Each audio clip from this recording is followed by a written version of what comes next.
सरोवर में, कुंड में, बावड़ी में, तालाब में, आप तीर्थ में जाकर जब स्नान करते हैं तो स्नान करने के बाद एक काम का नियम बना लो कि अपने हाथ की अंजलि में जल लेकर अपने पूर्वजों को देना है।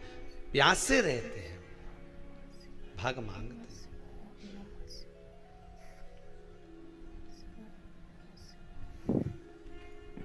भाग प्राप्त करना।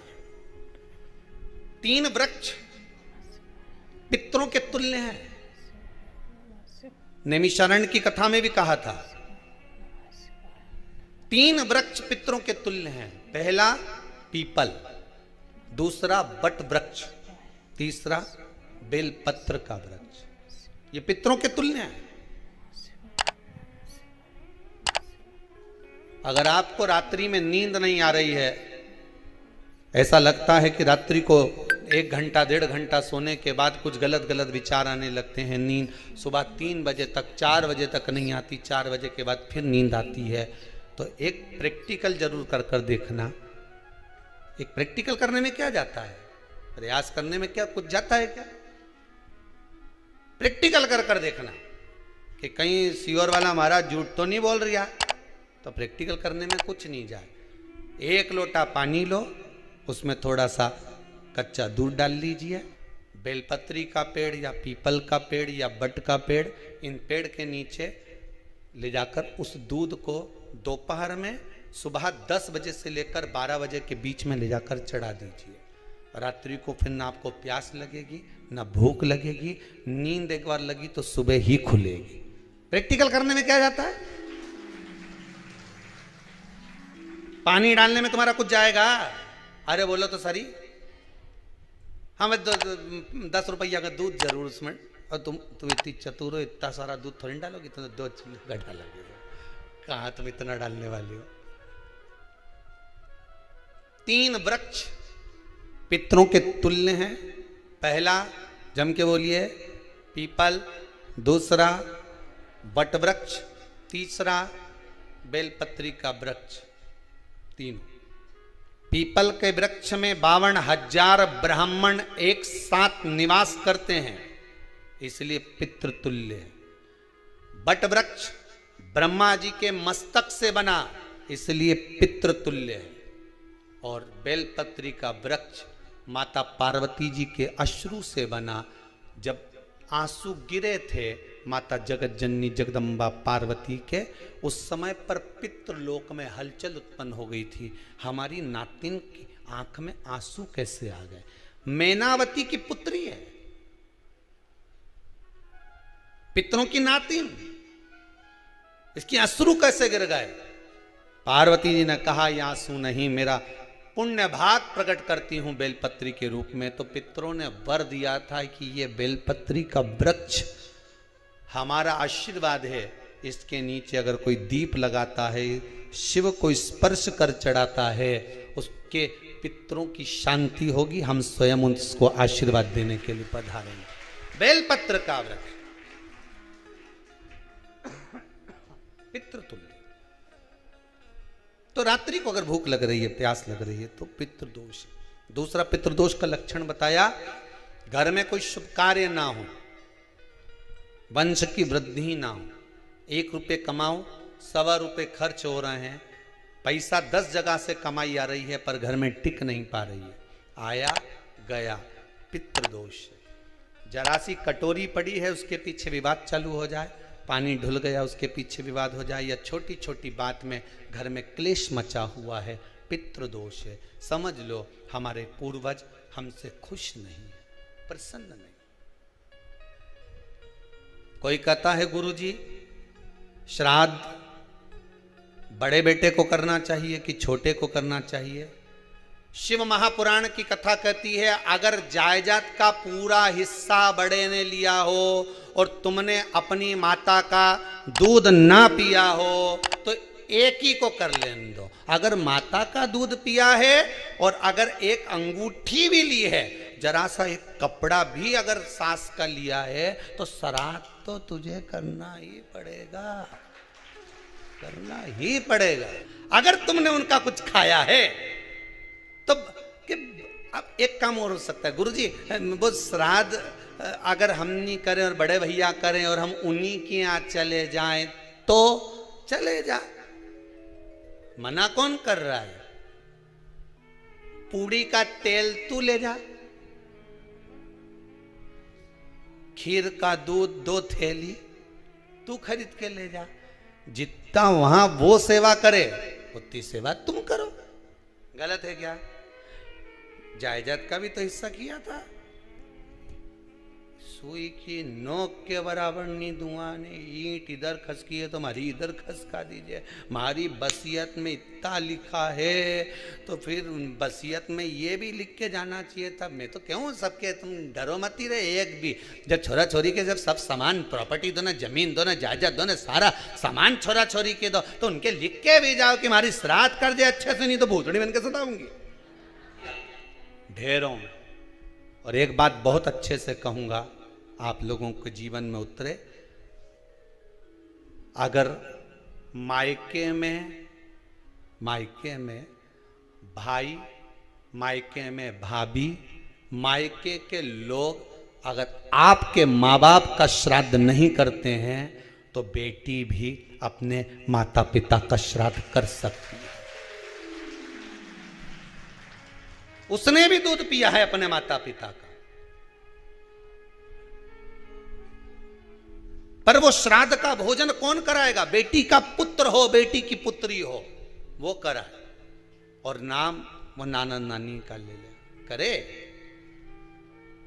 अगर वो नहीं कर रहे हैं, वो नहीं संभालते, वो नहीं जानते, तो आप करो, वो करे। 2 भाग होते हैं।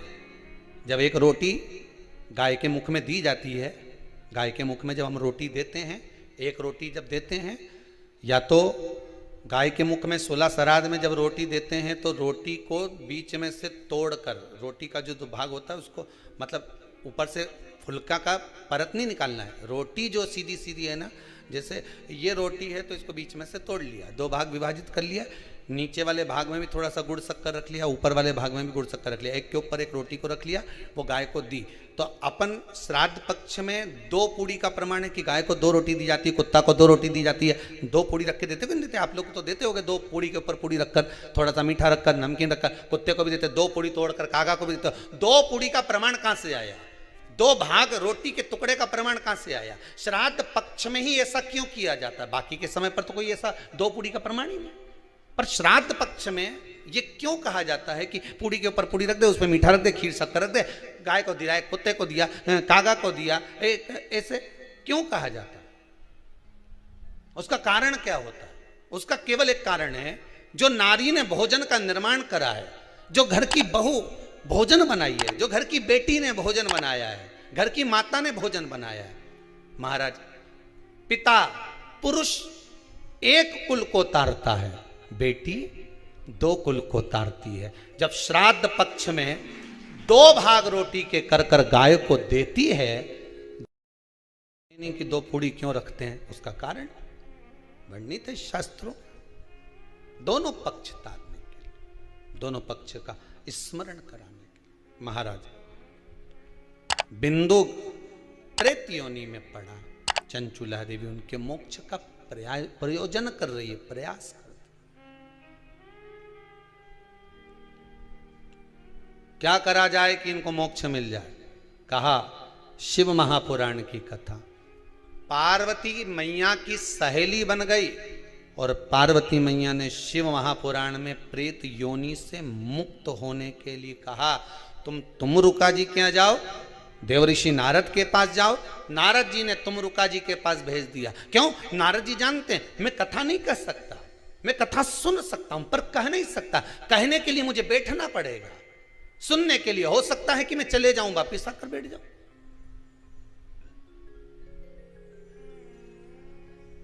तुमरुका जी से कहा कथा कह दोगे? हाँ, कहने में क्या दिक्कत है, मेरे पति को प्रेत योनि से मुक्त करना है। तुमरुका जी बोलते हैं केवल तुम्हारा पति प्रेत योनि से मुक्त नहीं होगा। तुमरुका जी ने शिव महापुराण में कहा, सुनो चंचुला देवी, केवल एक व्यक्ति शिव पुराण से नहीं तरता। इस बिंदुक जैसे ना जाने कितने प्रेत इस वायुमंडल में घूम रहे होंगे, ना जाने कितने पितर, ना जाने कितने आहूत, ना जाने कितने वासुक इस वायुमंडल में घूम रहे होंगे। तुम्हारा पति तुमको दिखा नहीं, तुम्हारा बिंदुक तुम्हें कभी नजर आया नहीं, फिर कारण क्या था? बस मन में शांति नहीं है। घर में सारा सुख है पर हृदय में शांति नहीं, समझ लो पितृदोष है। क्या करा जाए? फिर क्या करोगे महाराज? हृदय शांति, हृदय शांति। केवल एक अकेला बिंदुक शिव महापुराण की कथा सुनकर नहीं तरेगा। तुमरुका जी कहते हैं जिस समय पर मैं शिव महापुराण की कथा कहूंगा, सुनो चंचुला देवी, इस संसार के इस भूमंडल पर मृत्यु लोक में जितने भी जीव इस संसार सागर में भटक रहे होंगे, शिव महापुराण की कथा सुनकर वो भी तर जाएंगे। ये अकेली बिंदुक को तारने वाली नहीं है। इस मृत्यु लोक में जो विराजमान, आज भी नियम है महाराज, श्राद्ध का भोजन टेबल पर नहीं कराया जाता। श्राद्ध का भोजन मन के लिए भूमि पर आसन लगना चाहिए और जमीन पर बैठकर कराना चाहिए। तब क्यों? क्योंकि इस भूमि पर बैठकर जब भोजन कराएंगे, इसी भूमि से ना जाने कितने पितर गए, कितने तर्पण हुए, कितनी तिलांजलि हुई, इसी भूमि से, इस रज से, इस कण से ना जाने कितने जीव चल गए। अब लकड़ी पर या टेबल पर या कुर्सी पर बैठकर ब्राह्मण को भोजन कराने का प्रमाण नहीं है। अब आपका फैशन ज्यादा हो गया तो बात दूसरी है। पंडित जी ऊपर बैठ के खा लोगे क्या? पंडित जी तो बोल देंगे अच्छा है, खिला दो।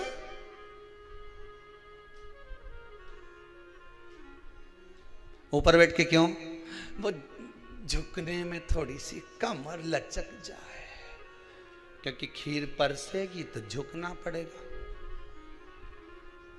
अब ब्राह्मण अगर भोजन करने आसन पर बैठेगा, तुम अगर थोड़ा झुककर परसोगी, ब्राह्मण के सम्मुख में आप थोड़ा सा भोजन कराते समय झुकोगी। जरा विचार करिए, यशोदा मैया के घर में संतान नहीं थी। यशोदा जी श्रावण के महीने में श्रावणी करने आए हुए ब्राह्मण को मात्र खीर परोसने के लिए गई थी। 52 साल की उम्र थी, संतान का सुख नहीं दिख रहा था, खीर परोसने के लिए गई। उतनी देर में ब्राह्मणों ने देखा इनके घर में संतान नहीं है, पुत्र भव कह दिया। और यशोदा जी के पति श्री नंदराय जी कह रहे हैं कि बाबा मैं 60 का या 55 की, बाल हो गए धोले और तुम कह रहे हो पुत्र होगा, कहां से होगा? ब्राह्मण कहते हैं ब्राह्मण जब भोजन करता है, भोजन करते समय जब वर देता है, वो वर गलत नहीं हो सकता, कहीं से भी आएगा, पर छोरा तो आएगा। और आया, कहीं से भी आया, पर पुत्र आया, क्योंकि आशीर्वाद दिया था। श्राद्ध पक्ष का भोजन टेबल पर नहीं, कुर्सी पर नहीं, श्राद्ध पक्ष का भोजन ब्राह्मण को आसन लगाकर जमीन पर कराना चाहिए, भूमि पर। आजकल के ब्राह्मण भी थोड़े नीचे,